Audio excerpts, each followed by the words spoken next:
Thank you everyone for joining us here today. I am Interim Dean Jessica Lang, and on behalf of the Weissman School of Arts and Sciences, I'm delighted to welcome you to our event this evening, the title of which is The Reconstruction of Race Relations Post-Election 2020.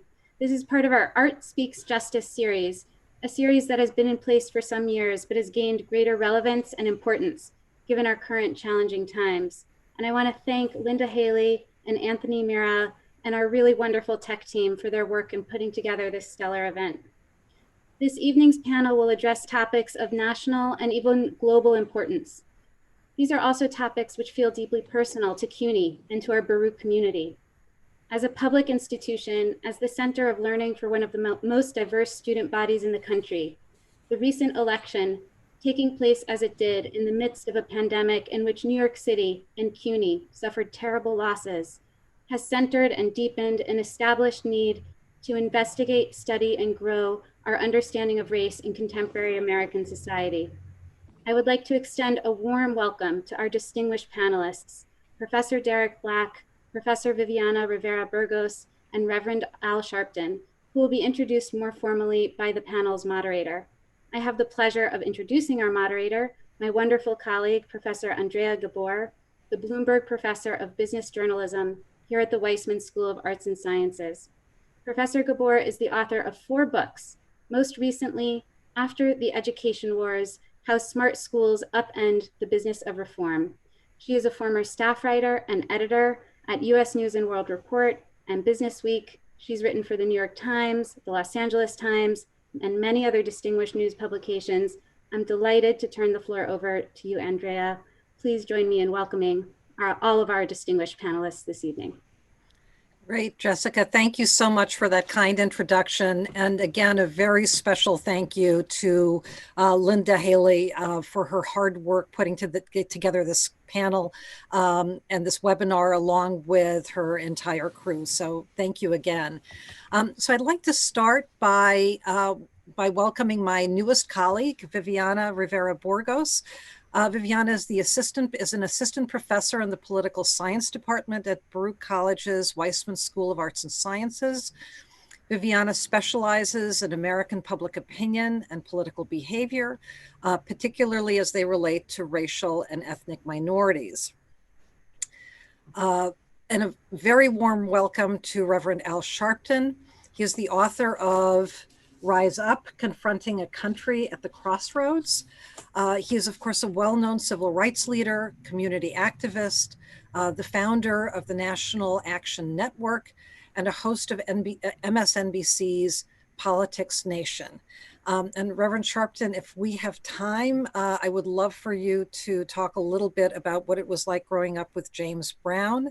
A fun fact is that Reverend Sharpton spent quite a bit of time in his youth with the Godfather of Soul, so I think that would be fun for everybody. Last but not least, welcome Derek Black, professor of law at the University of South Carolina, where he holds the Ernest F. Hollings Chair in Constitutional Law. Professor Black is one of the nation's foremost experts in education law and policy, and he is the author, I hope you can see it, of The Excellent Schoolhouse Burning, Public Education and the Assault on American Democracy. Indeed, Derek makes an excellent connection between democracy, the role of public education, and social justice. So I highly recommend it. So I thought we would begin with a question for Viviana that will pick up on the recent news of the November election. Viviana, to what extent was the presidential election a referendum on race relations? And how should our thinking about race be informed by the fact that diplomas, i.e. educational attainment, seems to have trumped, demographics in how people voted, with many Latinos and Muslims, and even relatively large percentages of Blacks voting for Trump? Thank you for that question, Andrea. And hi, everyone. Thank you so much for having me. I'm happy to be here. Let me try to answer all the parts of that question in order. So When I think about whether the election was a referendum on race relations or the extent to which it was, I think about what's unique or what was unique about this year. And I think one of the things that everyone was kind of aware of was the convergence of the pandemic, the economic crisis, and of course the political unrest, if you will, or the protest, the renewed enthusiasm for civil rights activism in light of instances of police brutality that happened over the summer. So of course, all of those things, race is related to all of those things. Um, so that I think made the 2020 election unique in a way. But in addition to that, I think we need to think about how race came into play in different ways. So one is we can talk about the differences in the electorate in views about race, and there are definitely very stark differences. So for example, when people are asked things like whether racism is real, whether it's harder to be a Black person than it is to be a white person in this country, how important is racial inequality for them to vote, how much does it matter? There are huge differences among Democrats and Republicans, and more specifically in exit polls that were conducted around the election, between Biden supporters and Trump supporters. So the takeaway from what I've seen in that sense is that a lot of these differences existed in 2016 and differences a lot in other topics like immigration. But the difference specifically in opinion about race were bigger in 2020 than they were in 2016. Differences in opinions about immigration, for example, and other topics hadn't changed as much as differences about opinions about race. So I think that's that lends some evidence to this claim that the 2020 election was a referendum on race relations. Now, the other part of the question, the way you pose the question, is the importance of education. Does that trump race as a predictor of vote choice? And I think the answer is no. Of course, a nuanced answer should be given, but it seems that education matters a lot, but it matters differently depending on the person's race. So for voters of color, regardless of their educational attainment, and the main dividing line being college degree or no college degree, they still favored Biden overwhelmingly over Trump. However, for white voters, education did make or break their vote choice, or it was like flipping a coin based on their educational attainment, whereas for voters of color that was not the case. So I don't think we can say that education mattered more than race. I think it matters differently depending on the person's race. So it's important to look at both, and also to look at gender, intersections of that with gender. So for example, white women still voted for Trump more than they did in 2016, whereas white men actually voted less. And that was in spite of college education. White women with a college degree were less likely to vote for Trump, but those without a college degree were still overwhelmingly in support of Trump. So there's a lot of nuance there in how much education matters. And then the final part, I think, of the question that I want to address is how the different racial minority groups voted. And I think, let me start with the Latino vote. I think there's a false narrative almost in the media of the extent to which Latinos supported Trump. So support for Republican candidates in general in the Latino population has always been around 25 to 35%, and support for Trump wasn't much different than that. Of course, there are exceptions to that, like the Cuban Venezuelan population in Miami-Dade County, which was not surprising, I don't think, to anyone who studies Latino politics or observers of Latino political behavior. So Trump got around 52%, I think it was, of the vote of the Cuban vote in Florida. So that's within what we would expect. He did gain some support in southern Texas as well, not just Miami, among Latinos. But I think what this highlights overall is the increasing diversity within the Latino population, and how complicated it can be to understand the political implications of demographic change. So it's not as clear cut as people would think, but it never has been in the case of Latinos. You know, there are huge differences between Puerto Ricans in New York and Mexican Americans in South Texas or Cubans in Florida. So in that sense, I don't think there was anything that was too surprising. I think what was surprising in terms of the Latino vote was the turnout was historic. It was for the first time Latinos were the second largest voting bloc in terms of the national vote. And it was the first time that more than 50% of eligible Latino voters turned out. So about 2/3 of eligible Latinos turned out to vote this year. Similarly, among Black Americans actually supported Biden at similar rates than they had supported Hillary Clinton in 2016, which is less than they had supported Obama. But I think what changed this year and made such a difference was first that more African Americans turned out, just like across all minority groups. So that helped Biden. And then the Biden campaign was able to draw more Black voters from crucial geographic areas with, in swing states with large Black populations. So that was a difference as well. So I think one of the takeaways here is the increased turnout across all minority groups, also Muslim Americans, Asian Americans. So that's something we can talk about more, but I'm going to stop there for now. Sorry, my questions do No, tend to be double and triple barreled. Yeah. Yeah.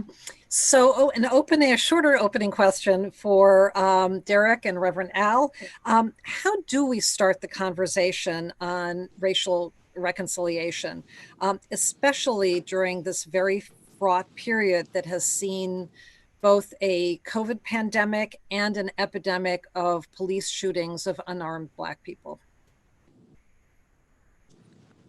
Reverend, I'll let you go first. You can go ahead.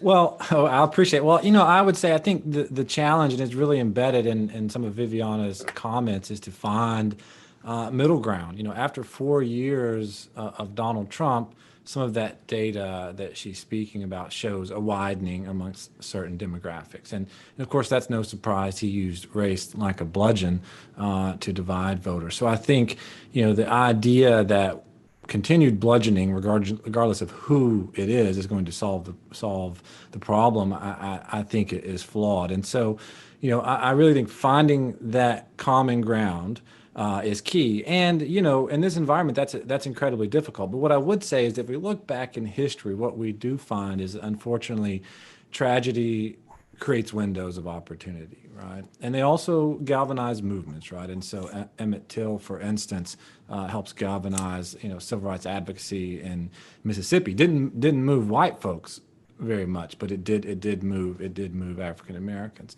But then, of course, Bloody Sunday at the their Representative Lewis and his colleagues, experienced the brutality, and that's on national TV, and that did move white folks. And so, if we look at this past summer, what we see is that, the merciless lynching of George Floyd has done both of those things in some respect, right? Sort of galvanized more people into the civil rights movement, and also created a space, right? A space in the middle.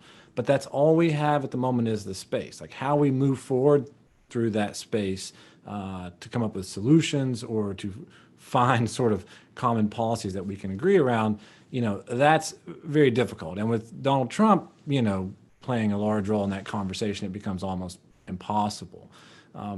Whether we can carry forward both, the civil rights advocacy, I'm sure that will continue, but also the sort of larger moral majority's willingness to try to find common ground under a different president, we'll see. I don't think that Trump is going anywhere, though. I suspect he's going to continue to stoke division even when he's not in office. So we've got an opportunity, but there's a lot of roadblocks, I think, along the way as well. I basically agree with both of my fellow panelists. I think that in terms of the question, though, Andrea, about reconciliation, before we can reconcile, we have to have the honest discussion about what we're reconciling. And I think a lot of people confuse calling for unity without identifying what divides us. We're not just divided attitudinally. We're not just divided because we just don't like each other. We're divided on a social level in terms of how law is applied, how health services, how educational services, across the board. So unless you deal with the socioeconomic division, you can't reconcile people and leave them in an unequal position. We had a meeting, as I'm sure most of those watching know, with President-elect Biden and Vice President-elect Harris the other day, 7 of us that lead civil rights group. And I told him I applaud him wanting to heal the country, but the problem is too often we heal the country and leave the injured out of the room. We're healing people that are not injured. And the healing must be that we've got to do the hard job of dealing with the structural inequality based on race, and some cases based on gender, in other cases based on sexual orientation. But we've got to do the hard work of dealing with the structural inequality before we can reconcile. Otherwise, we can have moments of reconciliation, but they won't last. And I think that when we saw what Derek referred to in terms of George Floyd, I think that we began seeing one of the things that was hopeful to people like me that's been out there for a while is we began seeing a lot more whites. There were always some whites, but a lot more whites coming out, dealing with the issue of policing, coming to the rallies, coming to the marches. When we had the big march on Washington at the end of August, we had about 208,000 people by the count of the authorities. Over a third of them were white. And I've not seen those numbers in my lifetime. I was too young to march with Dr. King. I became youth director of the New York branch the year he was killed, and I was only 13 years old. But in my lifetime, I've not seen that kind of outpouring. But that still does not lead to the structural change. So I think what we've got to deal with is that it is going to take hard work, and it's going to take some political courage in order to do that, because just feel-good moments, we all want to feel good, but those moments pass. Right. And I think we have to deal with the structural inequality. Well, I want to follow up on what Reverend was saying, because I think, one of the things is so much talk about criminal justice reform and police brutality, but ultimately I see that as being a symptom of the problem as opposed to the root of the problem itself, right? That ultimately the way we talk to one another, the way we think about one another, the messages that we have on TV, the messages that we have in school, those are the things that create racial bias. And, the criminal justice system and police brutality is the far end of that line. And so I point that out simply to say, we are never going to cure police brutality until we also cure the causes of it. And we're not going to cure, African-American inequality by stopping police brutality. There is a panoply of issues, as the Reverend raised, that really precede that problem. And I think we would be remiss is if somehow or another we come together to try to address, police brutality, but we don't address all those other things. And if we do that, we may accomplish something small, but we won't accomplish the bigger thing that I think we're looking for. Can I ask a rhetorical question of any of you who want to answer it? During the last decade, we saw a lot of discussion about income inequality, and I'm thinking specifically about the Occupy Wall Street movement, for example. Do we have sort of a rhetorical problem now in the sense that we've sort of stopped talking about inequality as much and we're focusing entirely on race? Does there have to be a rebalancing here or not? Let me address that and what Derek said. Let me take Derek's point first and then deal with income inequality. I think that you cannot talk about police brutality without talking about the culture and what creates it. But I do think you've got to start with the fact that police brutality is illegal. And And even while we are dealing with the behavior or the outcome or the reason police may do something, or that people that accuse police of doing something, you cannot excuse not enforcing the law. It is against the law to shoot a guy in the back, fleeing felon, even if you feel he is wrong. It's against the law to put your knee on somebody's neck for 8 minutes and 41 seconds.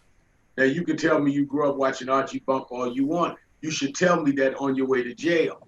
So I think that we've got to deal with the legality of police brutality. So when we march, we're not just marching saying the cops are racist. We're saying that they broke the law, and we've got to enforce the law. Otherwise, there's no law. And I think that is when we had the Eric Garner case in New York, and I preached both his and George Floyd's funeral and led marches. We were talking about implement the law. There's a law against chokehold.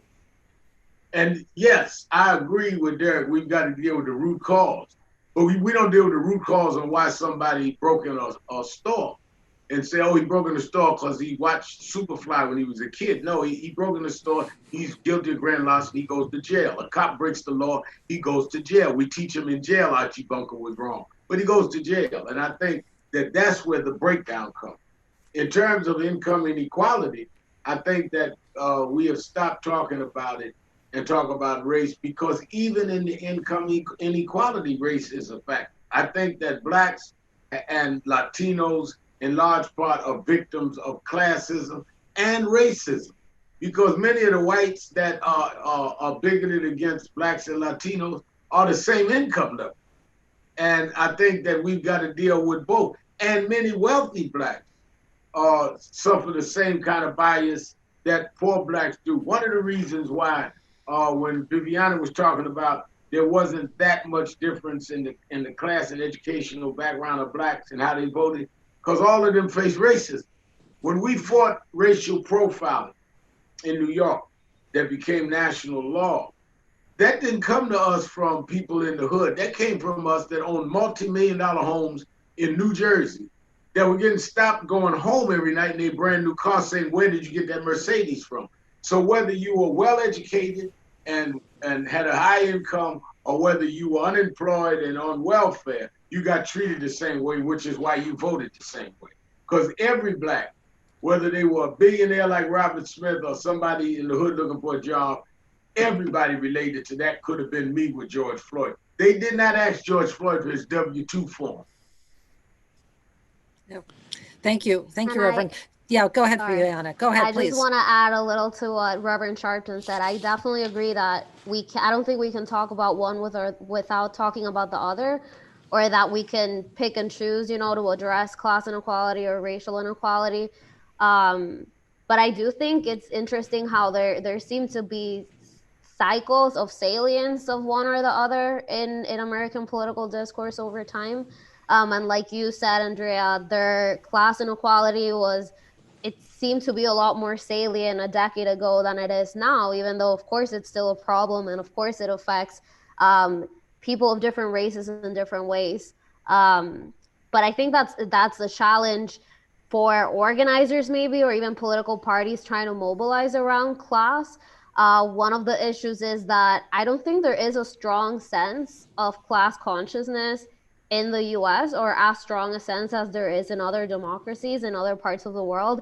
And a lot of scholars have argued that is precisely because of the salience of race that always trumps the salience of class. But maybe that would be an opportunity to build coalitions for the Democratic Party, or for any party, but for Democrats in particular would be to prime or make that class identity as a social identity more salient, not just as, I'm not talking just about class, like what is your income level, your objective material reality, but priming it as a social identity akin to race or gender or religion. And that's something that I think is often missing from the political strategy or the campaign strategy of these parties. Well, I would add, I think ultimately we've had people at the highest echelon of society, presidents and the wealthy. I don't mean to be paternalistic towards, middle and low income whites, but ultimately stoking racial fear, not because I think that, President Reagan, really cared one way or another about race. I don't know President Reagan, but ultimately he represented, right, a class of wealth, as does, the current president, that utilizes race, right, to sort of divide voters. And that's the unfortunate reality, right? So that the image of welfare for Ronald Reagan, right, is an African American woman buying steaks at the grocery store, which is a ridiculous idea. And then, of course, I won't repeat and go through the various things the president says. Now, whether the president or Reagan or racist is kind of neither here nor there. They're using race, it seems to me, to achieve an economic status quo agenda. And so, I think there's that other side, right, that we have the manipulators at the top end of the spectrum. Right, thank you. Viviana, that class consciousness that you were talking about and how important that could be politically for the Democratic Party, how hard is that to achieve in an environment where we've seen unionization really kind of destroyed in this country? Yeah, that's a really good question, and I don't know the answer. I mean, it's hard. I don't know what the solution is, but I think that's definitely part of the answer. And I know it's recently they have been weakened more, but the U.S. has never had very strong unions. Again, if we compare with other democracies, so that could certainly be part of why that class consciousness hasn't taken off as much. And I don't know that. I guess I don't know the answer to how much that matters to building that class consciousness. I don't know that it's it might be a necessary but not sufficient condition for building that. I'm not sure, but certainly something that is pretty not unique, but salient in the U.S., I think, or distinctive about it. Right. Thank you. Reverend Al, Derek, any thoughts on the importance of labor? I think that labor is very important, and it has been labor in many cases has been the ones that walked parallel with most of the social movements, whether it was the civil rights movement, whether it was the anti-war movement, and whether it was immigration movement. I think probably because many of their membership were the people that were directly impacted by those policies. And but I agree with her that the labor movement compared to other countries have never been as strong and dominant as they are if you study other countries or travel to them. But I think that they were stronger than they have been now. And I think that from the days of Reagan till now, we've seen the constant chipping away of the organized labor movement as a force that has not been able to be recaptured under Clinton or even Obama. And we'll see what happens under Biden. But they are still there. They're still strong, but they're not as strong as they once were. But they never were as strong as we've seen in some other parts of the world. Right, great. Thank you. So a question for Reverend Sharpton. You have a controversial history, including your role during the Tawana Brawley hoax. What makes you the right person during this very divisive moment in our history to advocate for racial reconciliation? Well, because I think that, first of all, I started very young, and I learned how to organize. I don't think anybody in the civil rights movement was not considered controversial at some point. So I had National Action Network, as you said, 29 years. And before that, I was youth director of Operation Breadbasket. So I've done like 45 years of work. If in 45 years, people disagree with a case that I chose to work in, then I think that I'm willing to live with. I advocated for a young lady and her lawyers that I believed her lawyers. The grand jury ended up not believing them. Well, I've had other cases grand juries didn't believe because the public believed that grand jury was wrong and that the Brawley grand jury was right. And we're talking about 32 years ago. If there was a pattern of Brawley, then I could see that. But Broadly happened in 1987. Every case I fought since then, why is that not considered controversial? I stood up for 5 young guys that went to jail for over a decade, Central Park 5. The jury and the grand jury said they were guilty. I ended up right about that, but nobody talks about that. And I was castigated more for Central Park 5 or as much as I was for Broadly. So I think people are very selective if they want to choose which case, because they did cartoons and wanted to run me out of town for standing up for Central Park 5. And I ended up being right 13 years later. If the DNA never came out, they'd be saying Broadly and Central Park. So I think that, again, advocates stand up for what they believe. Sometimes they may be in a court or in another situation considered wrong, just like prosecutors. I'm often asked, well, do you apologize for getting involved? Why would I apologize for doing something I believe? Do we ask prosecutors to apologize if they lose a case in court?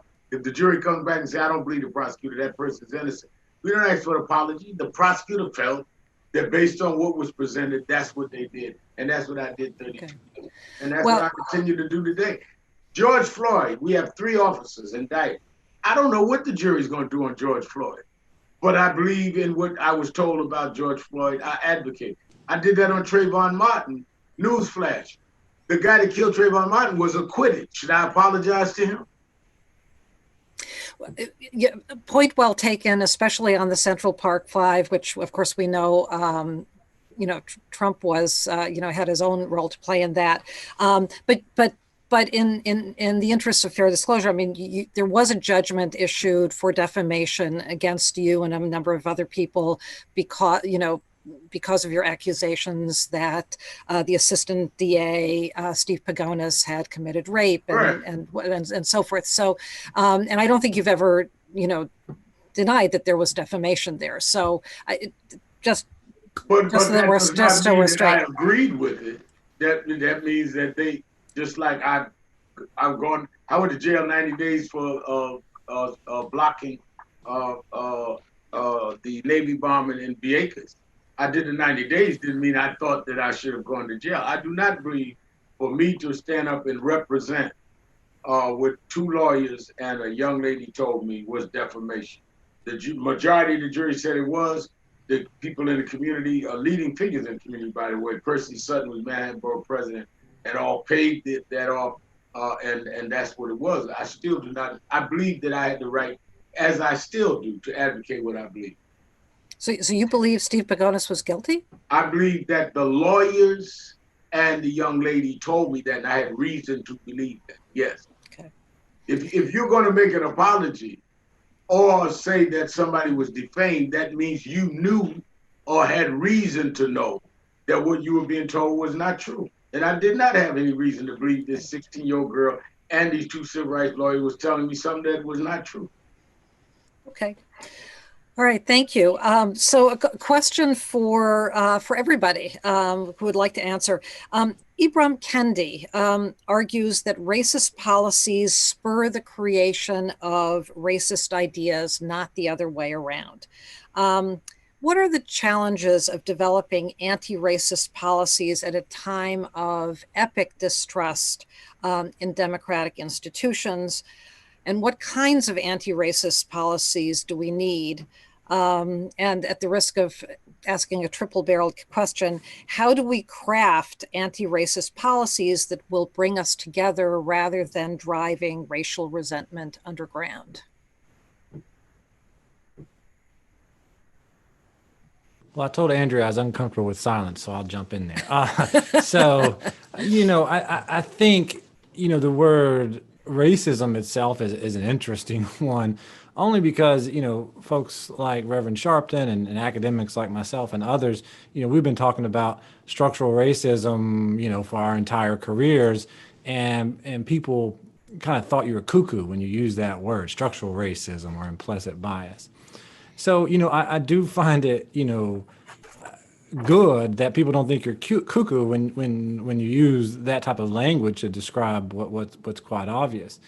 At the same time, if what we're talking about is trying to achieve policies and affect change and sort of the chicken or the egg. I mean, I do worry that, people misuse or overuse the term, I mean, I don't want to label the school and the city, but it's just like the other day there was this fight over whether schools were going to open in a major metropolitan area, and some folks said, well, the school district pushing to open it is racist and sexist. And, I didn't know all the facts, but my immediate reaction was, huh? Like, this, and again, I don't know all the facts. Now that statement was withdrawn. That was not a healthy situation to a healthy use of the term and the policy if what the goal is to, get kids back in school. So one, I just think, everyone's now comfortable with using that term, and people are using it in lots of ways. Maybe it's mostly right most of the time, maybe it's not. But I do have concerns about the imprecise nature. Right? What is the language that we talk to one another in a way that moves things forward? And I use the language of the law to sort of demonstrate that. And you and I have talked about it a little bit before, but racial discrimination has been unconstitutional for quite some time. And we developed this language of, first it was just discrimination, and then the court tacks a word onto it and calls it intentional discrimination. And then we talk about, racial, disparity or racial disparate impact. And what we have now is a system in which the only thing the law will attack is something that's called intentional discrimination. And all of these racial disparities that we're concerned about are outside the law in many respects. And part of that, it seems to me, is sort of the pushing of those two concepts apart, the distinction between intentional discrimination and racially disparate impacts. And for civil rights advocates would say there's not much difference between those two things. Actually, they're very close. They're on a spectrum, right, of bad behavior. And maybe what we should worry more about, at least in the law, is curing racial inequality. You can call it whatever you want to, but we have enormous racial disparate impacts, and the law barely touches them right now because of this focus on intentional discrimination. And so, I don't know what the takeaway from that necessarily is, other than the way that we frame the problem allows some people an out, right? Which is to say, well, I didn't engage in intentional discrimination, so I don't need to cure this problem. Or other people labeling something as intentionally discriminatory when in fact, maybe it's not, and that sort of drives a wedge, in terms of finding a solution. So, we have a lot of challenges behind, but the short story for me is I think we need to worry far more about crafting policies to remedy racially disparate impacts and spend less time worrying about, the racist boogeyman, so to speak, because that at least in the law, hasn't gotten us to a very good place in terms of equity. I want to respond, yeah. if I may, just add on to something Derek brought up. You mentioned the chicken and egg question. I don't know if we were thinking about the same thing, but that was my first thought when I heard the question, is to kind of challenge the premise a little that the question that you, Andrea, started the prompt with. What sorry, I'm forgetting his name, Kendi. Yes. How he argues that racist policies lead to racist ideas. And I think that's very much an empirical question that we don't know the answer to, but I think it is important kind of to know if the chicken or egg came first. And I mean, I'm sure the answer is, no, I'm not sure, but I would guess the answer is probably both. And a lot of, not just talking about anti-racism policy, but just policy making in general. I think we have a lot of evidence that suggests that ideas and attitudes and opinions drive policy and not the other way around. But then there are instances where there is like a feedback loop from policy then affecting ideas and opinions. So it's probably a little bit of both, but most of the evidence does seem to suggest that ideas and attitudes do affect policy. Viviana, thank you for that. And I do want to give Reverend Sharpton a chance to jump in here, but I want to follow up on what you just said with a question for Derek, because he is an expert on historical racism to some extent. when I read Kendi's quote, one of the things I was thinking about was what happened in schools during Reconstruction when, as I understand it, and Derek set us straight, there were actually quite a number of integrated schools in the South, if I'm not mistaken, very early on, and it was only later that this idea that the races have to be completely separated really gained currency. Am I wrong about that? Yeah, I mean, it's I always love to talk about history because you're right. I mean, we have these sort of views of what sounds good or what we want the world to be, but it is true, right, that in the aftermath of the Civil War, and I've got a picture you can't see. I got a picture here on my wall that there were African American and white children who went to school together.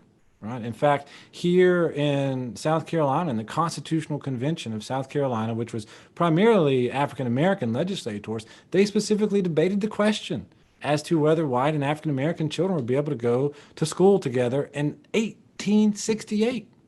And the answer, by a vote of something like 83% to 17%, was yes, we will have that. Right. And in fact, here in South Carolina, right, the sort of the home of the Confederacy, in 1874, there was the incoming class of law students was half African American and half white. There was a student who wrote a letter home from Howard. I used to teach at Howard University as well. Wrote a letter home. He was enrolled at Howard University, and he said to his mom, he said, I'm coming home. I think the University of South Carolina has more to offer me than Howard University. Now, he may have been wrong about that conclusion, but his impetus, I think, is important to recognize. And that history took a major turn, right, with the fall of Reconstruction that sort of eviscerated, that initial push. And of course, to be clear, that equality was being protected under the guard of Union troops. I mean, ultimately there were plenty of racism waiting to stamp that out as soon as the troops went away. But the point of that, though, is that on this question of chicken and the egg, it ultimately was law that forced and violence in the law that forced segregation in a lot of places. It wasn't that all whites were absolutely sort of opposed to going to school with African Americans. Thank you. Interesting. Reverend Sharpton? No, I think that it is absolutely correct, which I think is the root of Kendi's point, is that if you have policy and law, then even those that are not bigoted or not racist follows that. Just last week, we celebrated the 65th anniversary of Rosa Parks sitting in the front of the bus in Montgomery, Alabama, that led to the historic Montgomery bus boycott. And it occurred to me to keep telling people every year that we do that, and I spoke at her funeral. Rosa Parks was arrested because she broke the law. This was not Southern culture or custom. It wasn't like folk in Montgomery just knew that. It was the law. The policeman was enforcing the law. And I think that you've got to deal with that. Even those that may not have been inclined to be racist had to follow racist laws, which is why you have to change laws and policies as you change society. I'm a minister. I believe in changing people's hearts, but I'm going to change their behavior by law while I'm changing their heart. I don't want to say I got to wait on their heart to change for me to be treated fair. So at this particular moment, what anti-racist laws or policies do you think would be most beneficial to start with? I think we just had a huge march in Washington in August around the George Floyd Policing and Justice Act and around the John Lewis Voting Rights Act. And we talked to Biden about it. I think we need to deal with some laws on police accountability, but at the same time, deal with the question of gun control, because you've got it both ways, in the Black community and in large segments of the Latino community and other communities, I would say, that are impoverished. We have the fear of cops and robbers. And I think that 2 weeks after I did the eulogy at George Floyd's funeral, I did a eulogy in Brooklyn for a 1-year-old kid hit by a stray bullet. So you got to deal with both sides. We need to have strong gun law, and we need to have policing laws, and we need to have voter protection. Yeah, that's great. And of course, gun control is one of those issues that the vast majority of Americans actually agree with, right? Agree with, but we haven't been able to legislate. No one would have told me after what we saw in Newtown, all the way to what we saw in Florida, we would even get the ID laws through. I mean, we've had no legislative movement at all. And I think that that is one of the glaring things in this country that is most disappointing. Yeah, thank you for that. I want to come back to what Reverend Sharpton had said about the Voting Rights Act, because I think it also plays into this question of the chicken and the egg, which is, you know, the Voting Rights Act, when it was being enforced in the South, created a barrier to certain racist activity, and it limited to some extent the ability of certain people to rise to the highest levels of office and act in ridiculous ways, right?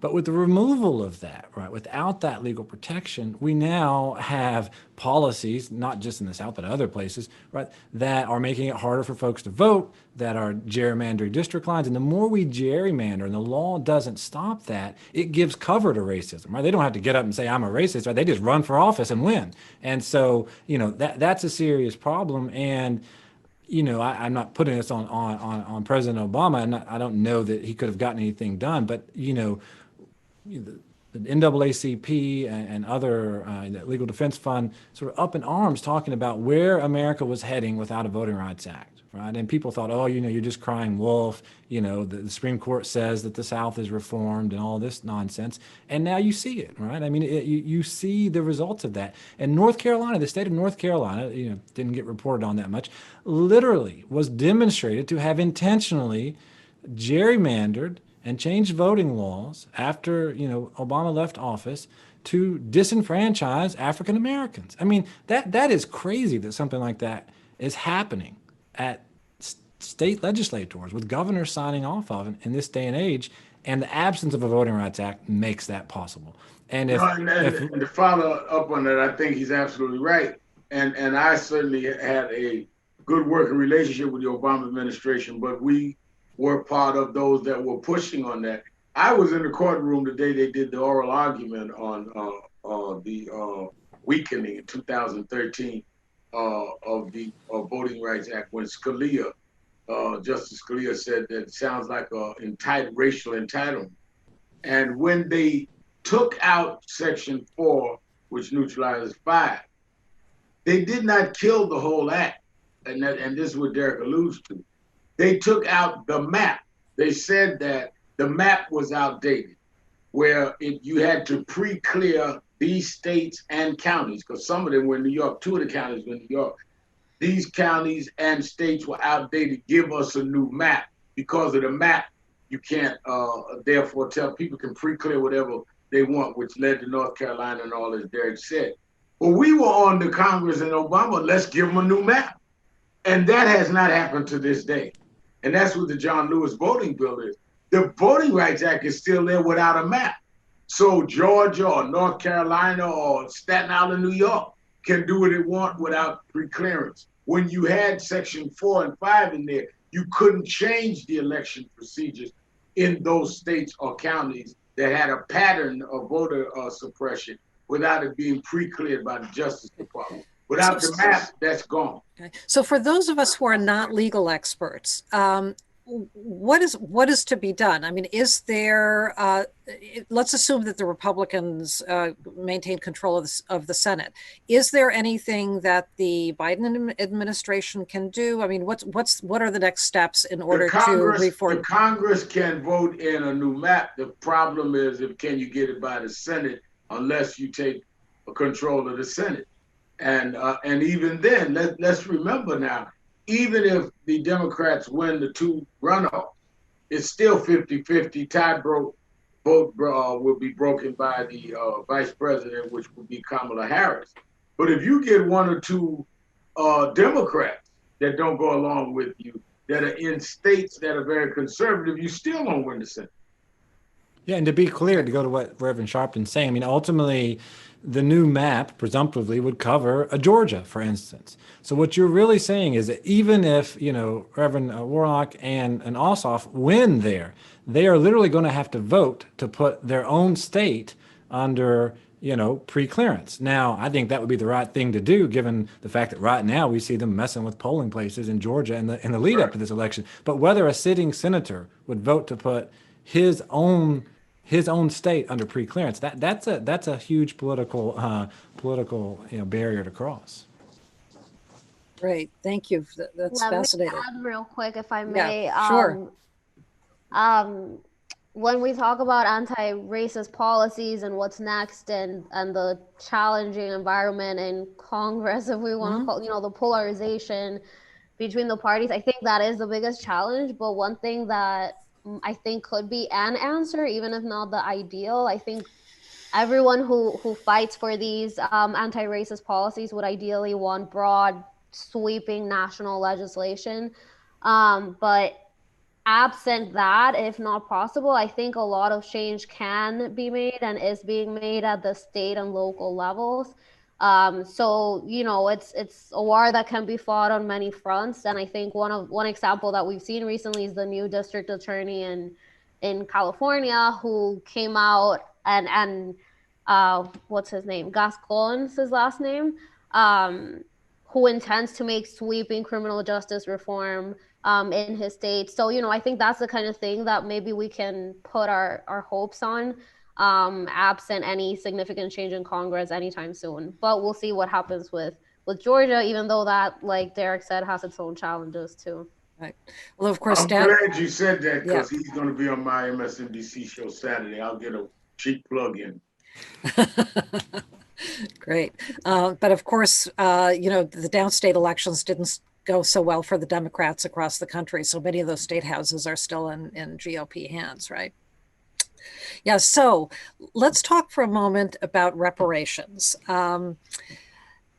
Over 5 years ago, Ta-Nehisi Coates said that reparations won't, quote, divide us more than we are already divided.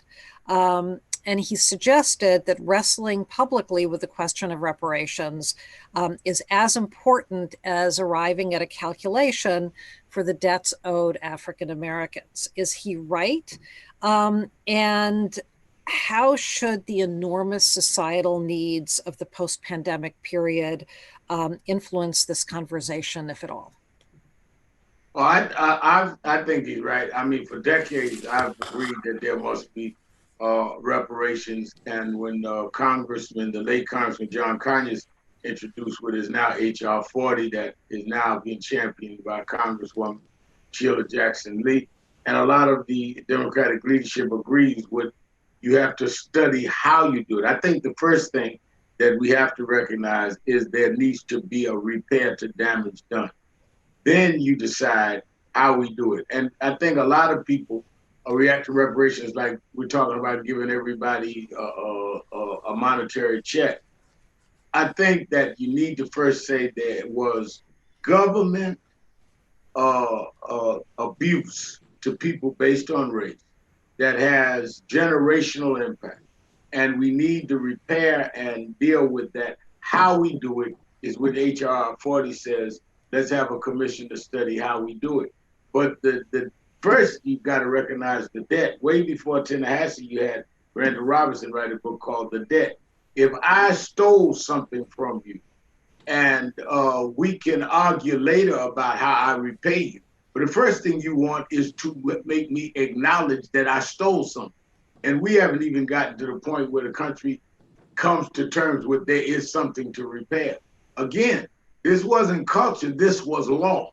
By law, we couldn't read and write. By law, we couldn't have married, couldn't have our wives or husbands legally. By law, we could not name our children after ourselves. We were named after our slave owners. One of the most in my lifetime, one of the most moving experiences I had was in January of 2007. The New York Daily News came to me and said, "Can we trace your ancestry for Black History Month?" I said, "Yeah, no problem." One report. They came back late January with 3 reporters saying, we have found out your great-grandfather, my grandfather I knew, my father I knew, but I never knew my great-grandfather. Do you know him? I said, no, I never heard anything about him. He says, where's your father's family from? Florida. Did you know your great-grandfather was a slave in Ellenville, South Carolina? I said, no, couldn't be. All my father's folk was from Florida. Say, you're right. Your great-grandfather was a slave in Ellenville, South Carolina, owned by a guy named Alexander Sharpton, who was married to Anna Thurman, the aunt of Strom Thurmond, the segregation. That's where I come from. They got to Florida because when Alexander Sharpton died, Anna Thurman leased out her slaves to Florida to do day work, and they pay her, so she maintained the plantation. He could not name himself. He was named after his slave owner, Alexander Sharpton. Coleman Sharpton was my great-grandfather. My great-grandfather was Coleman Sharpton. So every time I write my name, I'm writing the name of who was the owner of my great-grandfather. All of that is part of what we've got to deal with in terms of our history. So when I go to South Carolina, Derek, where I used to go a lot with the Godfather Soul James Brown, as you referred to, who lived in Beach Island, South Carolina, I now think about my great-grandfather was a slave. I didn't know it at the time. But where James Brown's estate was in Beach Island, South Carolina, which is right over the bridge from Augusta, Georgia, I was 50 miles from where my great-grandfather was a slave. Yeah, I would just add in there and say, Reverend raised this sort of acknowledgement aspect of it. And I think, regardless of what, a Congress or anyone else might or might not do with reparations, I think it's important to go through the educational process, because when you say the word reparations, the first word that comes to many people's mind is slavery, right? And then that sort of creates this sort of question of, well, how far, how long, was that? But I think there's an educational component that America needs to come to reckon with, which is to say that the effects and institutionalization of slavery continued for a long, long time at the very highest levels. And I think it's eye-opening for a lot of people. If you just think about the interstate system, for instance, right? One of my mentors, John Kelmore, had written about what he calls spatial reparations, which is to say it was the United States government policy in connection with local actors, well into the 20th century, to use the interstate system to destroy African-American communities or divide them from another side of town. If you got on the interstate and drove on I-40 from the East Coast all the way out to LA, what you would find is an interstate system that goes right through the heart of almost all of our American cities. And the decisions about where that road went and didn't go, right, was largely affected by racial demographics in those communities. So my only point is simply and I could tell you a dozen other stories. There's so much to talk about and learn about here to say that, reparations isn't just, I don't mean just, but it isn't just about the question of the legacy of slavery. It's about stuff that structures the existing patterns of the way America functions to this day. Right. What an important point. And I want to follow up with Derek on that. But before I do, I was remiss in not telling our audience that if you have questions, please put them in the Q&A. We will get to a number of questions, I hope, before the webinar is over. But, Derek, since we've been talking about history, since the end of Reconstruction, we've long denied the nation's, complex and fraught racial history. We saw that during Jim Crow, during the era of colorblindness in the 1970s. Recently in the divisive debates around 1619 versus 1776. How do we address that specifically, and what is the role of education in doing so? Yeah, I mean, when Donald Trump started his assault on the 1619 project, I started penning this essay that it's hard to say, but I felt sorry for him in some respects, right? Because his reaction is obviously venomous in one respect and ignorant in another. I thought back to my own experience, right? This was the benefit of being able to go to Clinton High School, right? The very first traditionally white high school in the South to graduate an African American. right? And how that shaped my life and my view of history and my understanding of what race means. And so I approach this story of America much differently than the president does. And I think that's because I know the story. What does that matter? Well, what it matters is I say, I think America is actually exceptional in a lot of ways. But you find that exceptionality not by telling whitewashed lies about founders, but understanding the complexity of who they were, the complexity of their ideas. And what I really say is like the exceptionalism of slaves and white people, right? To try to change that, to sort of strive for that more perfect union across time. We've never been perfect, right? We started with a good idea in many respects, back in 1776, and we still aren't there yet. But we've been striving. And I find that there's something exceptional about the American spirit and civil rights advocates. If you think back, for instance, I tell folks, people think that we're in a terrible place in the Supreme Court right now. And I said, well, if you were, one of the NAACP lawyers in 1930, and you looked at who was on the Supreme Court, and you looked at what the Supreme Court precedent was, and you said, I am going to change the world through the United States Constitution, they would have locked you up in an insane asylum, right? Those are an exceptional people, right? There's lots of exceptional events. And so I think part of coming to terms with our history is to tell all sides of it so that we see the good and the bad, and the ability of the good to rise above the bad. That's a story to be told, right? Now, our schools struggle to tell that story. People worry about controversy, and you've got plenty of ignorant folks that have their own version of history. But the story I tell in my book is that public education, though not perfect, has always been about trying to find that common ground to expand our democracy. To close gaps, to close religious gaps, to close socioeconomic gaps, and to close racial gaps. And again, I'm not saying we ever did that, but that is the purpose. And so I do believe that we need to turn back, right, to those children to try to tell the stories truthfully, honestly, so that things aren't going to change in short order. But I think to begin to build a different history, a different understanding, and a different culture, that starts with our children. And for the adults that can't do any better, well, as Reverend Sharpton said, if they break the law, we got to throw them in jail. But I hope we can start from a better place with our children. Thank you. Viviana, Reverend Sharpton, anything on that, or shall we move on? Okay. Well, I have one final question I'd like to ask, and I think we should then turn it over to the audience.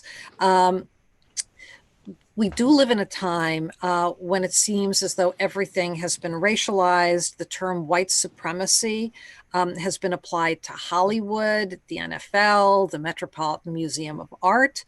The same question comes to mind when I hear talk of, Holocaust and genocide being overused. What's the right balance between calling out racism and trivializing it by looking at every institution and debate through a racial lens? I think that it is a very difficult measure because at one level you do have a society and a nation that was built with the race question in the center. At another level, that when people use it too much in ways that really don't apply, it does harm those of us that fight against racism. So how you strike the balance is always problematic because I argue that people that yell racism when it is not explicitly racist hurts those of us in the civil rights movement more than our opponents. But at the same time, there is inherent racial dynamics in how this country was built, and we can't ignore that. How you strike that balance is something we've had to wrestle with for centuries now, and I think we still are. Thank you. Yeah, I agree that it's a difficult it's a conversation I think we should keep having, but it's definitely a difficult balance to strike. Like on the one hand, so terms like white supremacy, for example, the use of it I was just reading something the other day that the New York Times, as a measure of a saliency of a word, had used the term like 70 times 10 years ago, and now in this year alone had used it more than 700 times. So it's definitely, we do hear it and see it everywhere. And on the one hand, I think one of the benefits of using it is that it cuts through a lot of euphemisms, and it's calling a lot of things for what they are and challenging this notion that things that practices or policies or institutions that are supposedly neutral, race neutral, and have nothing to do with race are actually do have a lot of racist practices embedded in them. And of course, that brings up what's, racism and white supremacy aren't necessarily the same thing. But so that's maybe the benefit of using that label and using that term. But then on the other hand, if it is used incorrectly, I agree with Reverend Sharpton that it can hurt our cause more than our opponents. And it's like it almost becomes like if it's used for everything and everywhere, then it loses its power, and then it explains it means nothing. So how do you strike that balance? I don't know, but it's also interesting, like when we say that the word is overused, like I do wonder how much it is actually used in conventional wisdom, because I definitely know in academia and academic circles and activist circles it's one thing, but I wonder how that translates beyond these spaces like the ones we're in right now. Right. Yeah, I wonder about, ultimately labels are often not that helpful, right? Viviana said, euphemism. And so that sort of helps people who share a similar type of view to sort of move a conversation forward very quickly to maybe sort of deal with problems. But when people have competing, notions of what this phrase means, what a label means, well, then you start fighting about the label, right? And, to me, and maybe it's the lawyer in me, and I know we got journalists here, sometimes it's more helpful, like, what are the facts, right? Like, when I do op-eds and stuff, it's like they want to throw out all your adjectives, right? They want to throw out all your conclusions. But one thing you do learn in court is, the strongest case that can be made is when the attorney, right, states the facts and the jury on their own draws the same conclusion. The problem is, there's plenty of racism out there and they're not going to draw the same conclusion. But I don't know how much, if what we're trying to do is move people who aren't already with us, I don't know how much sort of, tremendous use of the phrase sort of moves the conversation forward, at least with those groups. But, Right. Thank you. I'd like to move us now. We have some excellent questions from the audience. And I'd like to begin with a question from Jason Gallick, an undergraduate, I assume here at Baruch College.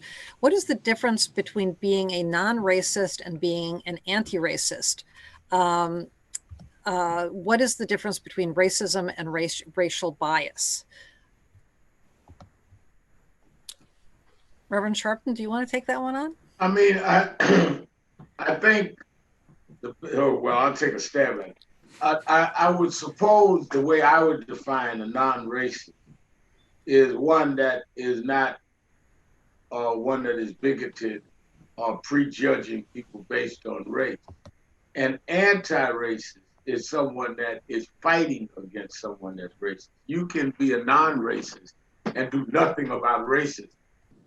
You can sit in a room and racists talk about whoever that they're racist against, and you are not in agreement, but you are not fighting against it. You're not pushing back against it. So one is a non-racist. An anti-racist would challenge that in the room and would not cooperate even with a conversation with that being littered all through it. So I would. That's how I would define the first part of that.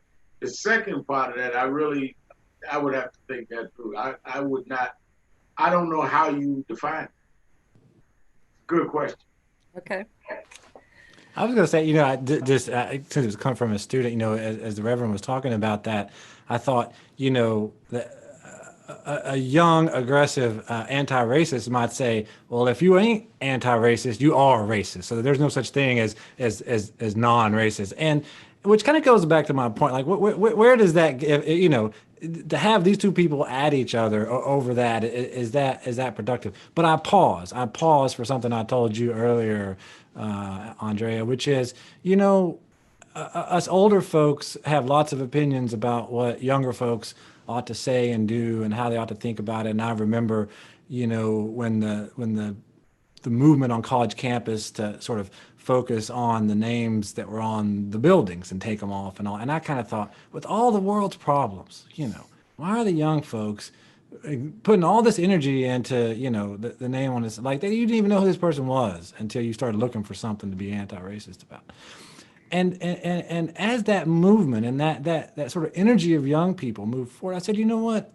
Those young people are pushing us to be better than we could imagine ourselves. So, you know, all that to simply say, anything that I might have to say about this, you know, I always sort of step back and say, you know, the youth often leads the way. And, you know, if they want to push it in a direction that maybe I think isn't wise, or maybe Reverend Sharpton doesn't think is wise, we get to the promised land, so to speak, by young people being engaged, in my mind, and letting them go where the Spirit takes them quite often. Great, thank you. So we have a question from one of my colleagues in the journalism department. Thank you for a great discussion. This is from Gisele Regatao.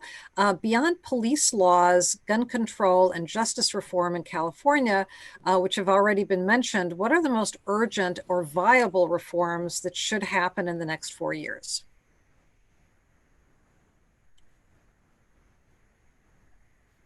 Are we talking about in terms of race or just general?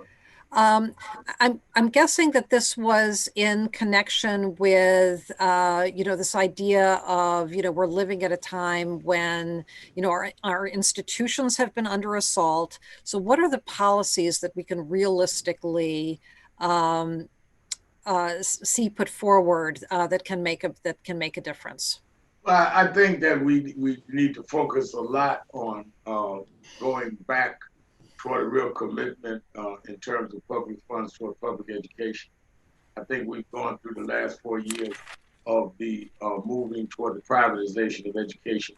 I think Betsy DeVos openly was pushing us that way. And I think we need to really see strong policies around dealing with public education, upgrading it, financing it, paying teachers right. I think there needs to be a lot in that area. I think we need to do a lot in terms of climate change, in terms of the environment. My book out that you showed up, I deal with all of those issues. I think from climate change to education. And I think that we've got to really undo a lot of the unfair tax policies that was put through under the Trump administration, because the wealthy did very well under him. But I think that particularly coming out of this pandemic, we are going to have to do a lot to repair cities and repair the whole infrastructure of the country, not only physically, but education and other things. It's going to take a lot of money, and we're going to have to start, again, taxing the wealthy the way they should have been continually taxed in the first place. Otherwise, they will put the unfair burden on working class people and the poor to pay the tab for a pandemic, a disaster that a billionaire ignored until it set all the way up in this country where we couldn't ignore it. Right. Although even some of my moderate Democratic, you know, business friends would say that taxing the wealthy will not raise nearly as much money as we need. They're right. Yeah. But it's a good place to start. Don't start with the poor. Right. No, absolutely. And of course, I think for both Derek and me, I don't know about you, Viviana, but the idea of providing extra funding for public schools is, I think, music to our ears, right? Yeah, I mean, ultimately, you know, I would love to hear the Reverend talking about it. I mean, our public schools and nearly half of the states in this country had made such large cuts following the last recession that 2 years ago, they still had not replaced them, that we still had 20 some odd states funding education at a lower level in real dollar terms than they did before the Great Recession. Now we got a pandemic on top of it. And of course, we got the charters and the vouchers that the Reverend mentioned. And so ultimately, we have eroded the gateway for many children to have a chance at success. And to be clear, a lot of those schools were not in very good shape pre-last recession either, and so children are not getting that shot. At the same time, we know that their parents having a job with a decent wage is a key factor in how they do in school. And so, where we get the money from, that's $1 million question. But I'm with the Reverend. I mean, ultimately, the cost of healthcare and the relatively low hourly wages that folks working class folks get, it creates an impossible situation for both minorities and poor whites. Right, right. And, and apropos education, of course, one of the places that has taken the biggest hit, which when we're talking about trying to rebuild our democracy and rebuild our institutions and trust in them, is the disappearance of civics from public schools, which is related to the accountability movement, high stakes testing, et cetera. So that's but that's probably for another panel discussion. We have another question from Joyce Timberlake. Language is a critical part of race construction in the United States and the psyche of subjugation. Why do we continue to use the misnomer minorities when referring to people of color, when trade, finance, and labor are globalized and race must be as well? Globally, people of color are the majority, not minorities. Please respond. Can I answer that one? Yeah, sure, Viviana. Or start to answer it? Yeah. Yeah, I mean, I agree 100%. I think maybe part of the answer of why we do that in the US especially, and in these types of conversations, is because a lot of that comes from electoral politics. And I think we just literally talk about numbers and how still and at the national level, and when we talk about American politics, we often focus on the national level and building large enough winning coalitions. White Americans are still the numerical majority, even though that number has decreased. But I think those trends are somewhat recent. For the longest time, white Americans made up 3/4 or more, I think, of the country. And a lot of the discourse about minorities would just focus on the black-white divide. But it was more recently that Latinos and Asian Americans started to grow so much that now the U.S. is very much becoming it is, but it's becoming more and more so a multiracial society. So maybe I think there's always a lag. That language that we use, that terminology, hasn't maybe caught up to those demographic changes. And then the other part of it is it could also be influenced by official I don't know what to call these institutions, but things like the census, like the way the census categorizes people and counts them, still affects, the way we talk about these groups. But I agree that that's not necessarily accurate and also maybe not helpful. Great, thank you. So we have two questions for Reverend Sharpton that I want to get to. The first is from Esther Allen, another colleague at Baruch College. I'm grateful for your powerful emphasis on legality and many of the examples you've given from U.S. history. What do you make of the fact that one of our two ruling political parties is overtly flouting the rule of law and challenging democracy itself by refusing to accept or even acknowledge the results of a presidential election, and currently cutting back voting locations in Georgia in order to make it more difficult for communities of color to vote in January?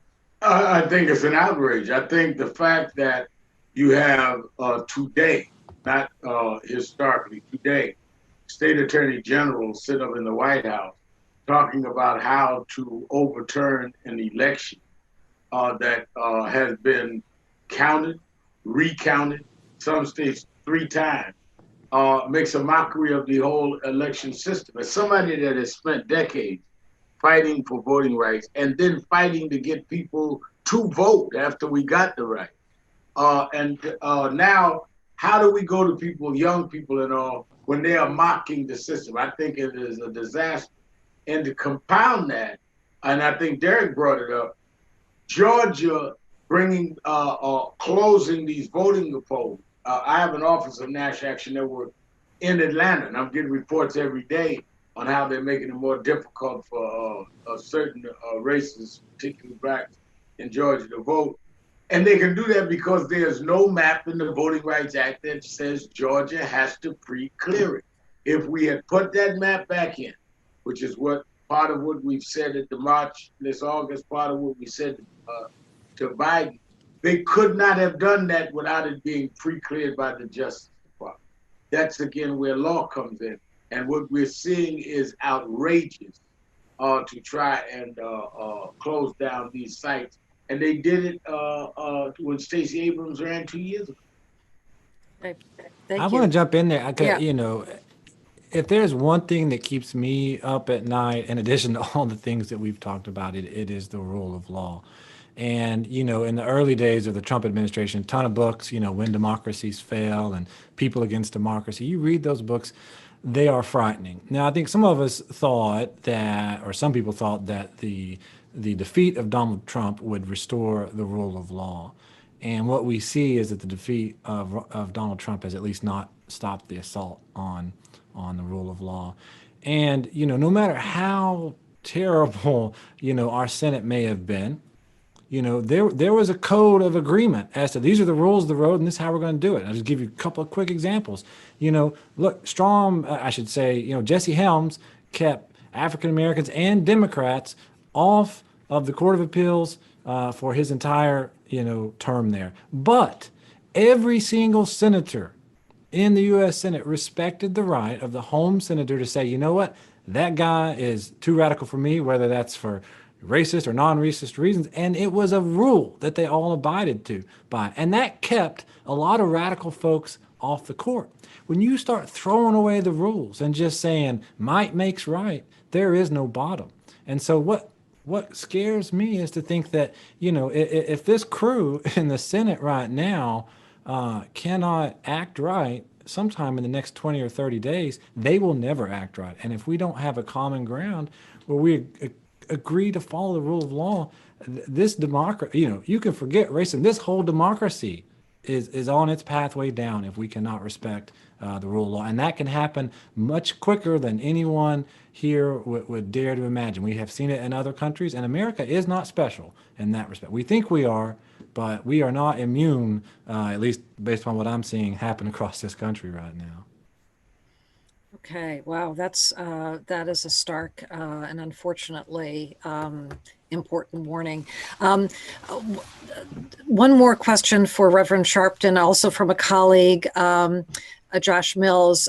Could you talk about residual anti-Semitism in the Black community? I think that we have seen anti-Semitism, and I think that we've also seen Black and Jewish unity. And I think that we've got to deal with the fact that there's got to be an honest discussion on the history and the relationship between Blacks and Jews. And we cannot, in my opinion, let those that are extreme on either side conduct and control the conversation. I remember when I was a kid, I was brought to the Jewish Theological Seminary by Reverend Jesse Jackson, who was the head of Breadbasket at the time. And he took me as a teenager and introduced me to Rabbi Abraham Heschel. And Heschel marched with Dr. King. Heschel wrote God and Man and was a Jewish theologian. And these were allies in the civil rights movement. When we got into adulthood, there were tensions between the Black and Jewish community. And I think that now, as I work with ADL and others, I think about a guy like David Dinkins, who just died, first and the only Black man in New York, who was pro-Israel, stood up against Black anti-Semitism. Crown Heights happens and he becomes the anti-Semite. We've got to start having real discussions. You would be surprised, maybe you wouldn't, that you hear some extremists say, well, Dave Dinkins and Al Sharpton caused Crown Heights. Crown Heights riots happened before I was living in Englewood, New Jersey.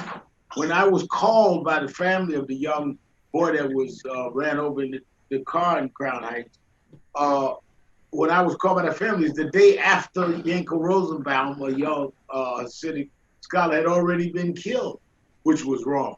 But when we get into these antagonisms, facts don't matter. And I think that I give ADL credit, I give others credit. Let's sit down and have real discussion. Have we all said things we should have said? Yes, on all sides.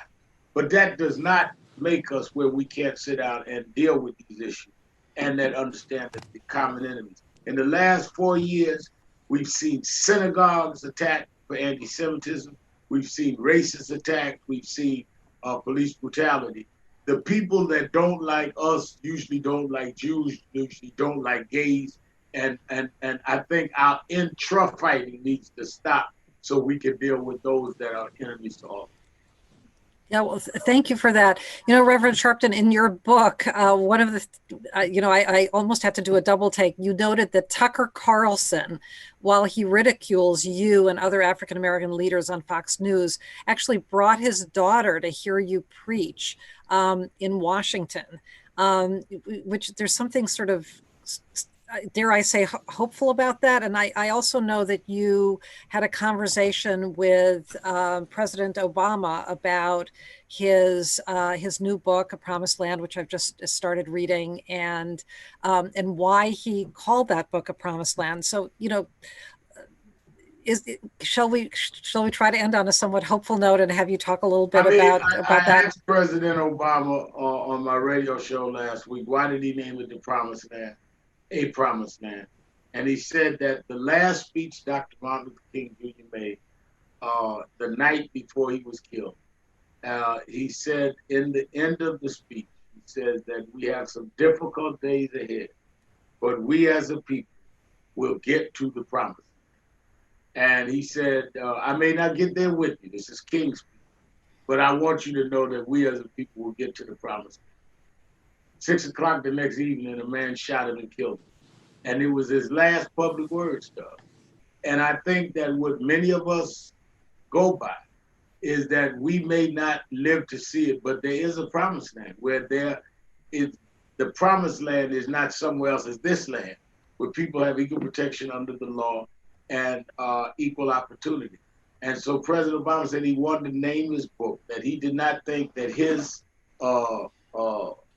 administration brought us there, but that after all the castigation he got, after all of the attacks he had, after all the disrespect on his family, after all the birtherism, he still believes in a promised land. I've, in my journey, spent nights in jail, been stabbed for leading peaceful marches, been, in my opinion, mischaracterized and sometimes attacked fairly. But I still believe, like I did when I joined the Civil Rights Movement at 13 years old, I still believe in a promised land, and I still believe we'll get there. Unlike Dr. King, I hope I do live to see it, but I may not, but I still believe. Jessica, Linda, can we ask one more audience question? Do we have time for that? I've got to slip in front of a TV camera. Thank you all. Okay, thank you. Shall we, do we have time for one more question for Derek and Viviana? Yeah. I think so. Yeah, that sounds great. Okay.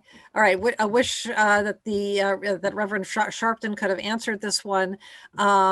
But this is from an attorney in Connecticut, so we have quite a far-flung audience here. Will each panel member identify several privileges, or perhaps just one privilege, that white people should give up? By privilege, I mean economic, social, political, etc. Benefits the person and those near and dear to the person have because they are white. If a white person is online for something, what is it? What is the line, and should they give up their space in line for a minority? Well, you know, I'll give a shot at that first. I mean, I think that, I mean, maybe I'll tussle with the question a little bit, but I think that, you know, the maybe one of the most significant privileges that whites have is walking around cluelessly and thoughtlessly through the day and not appreciating their freedom of movement and sort of freedom of self-confidence in some settings, and the freedom to speak without being second guessed. And so, of course, I've been talking quite a bit on this, so maybe I've already broke my own. But I do think that sort of, you know, there's no way that I can give that up. That's a freedom that I do have. That is a white privilege that I do have. But I think that being aware of that is instrumental in trying to reach out and help other folks or to step aside, or to be deferential or cautious in the way that you counter a situation. So I would say, that's a big one, right? And that's actually an easy one, right? That's everyday life, and you had to retrain your mind to do that, right? I mean, it's not that it comes naturally. So it's actually not that. It is, you have to build that into your psyche on a daily basis. Will that change the world? No. Will that change the way that we interact with one another? Yeah, it will, and I think that could change a lot. Right. Thank you, Derek. Viviana, do you have anything to add? No, not really. That's exactly what I was going to say. It was Okay. going to be kind of that self-awareness, I think, Mhm. is what's lacking. And just going back maybe to the point about being anti-racist, like not being passive observers of oppression and injustice, I think is one of the most important things that white folks should work on and learn and be very aware about. Okay. And we could Great. apply all that same stuff to men as well, because there's the male aspect of it. I'm glad you added that, Derek. And other non-white, non-Black people as well. Right. Well, this has been such a fabulous discussion. Thank you so much, Derek and Viviana. I do want to note that, the two things that jumped out at me from this discussion was both how incredibly important the rule of law is, and both in terms of trying to find a remedy for racially disparate impacts, but also just for the future of our democracy. So that's one of the key themes that I came away with, but also, as scary as this is, the direction that we're going in now, we heard some optimism. Derek reminded us that, after the Civil War, you had Black students and white students in school together. And in 1874, half the students in the if I got this right, the South Carolina School of Law were African American. And the Reverend Sharpton, we've talked a lot about police reform, and he was talking about marrying that with gun control, which is very important. So all in all, and of course, I can't forget Viviana's point in the beginning, which I wasn't aware of, that and correct me here if I'm wrong, that for the first time, the Latino vote, did you say it doubled in size? But you mentioned some amazing statistic that I thought was very hopeful. They became the second biggest voting bloc. Second biggest voting bloc. Two-thirds of Latino eligible voters voted, and usually it's around 50% or less. Yeah, fabulous. So this was just an incredibly lively discussion. I hope it left our audience with plenty of food for thought. And thank you both to Viviana and Derek, and of course, Reverend Al Sharpton in absentia. And Jessica and Linda, again, thank you for organizing. And thank you, Andrea, for your very skillful moderating. It's been a pleasure to host you, Professor Black. Thank you for having us. Thank you. And also Reverend Al Sharpton in absentia. Thank you so much, everyone, for joining us this evening. Great, thank you.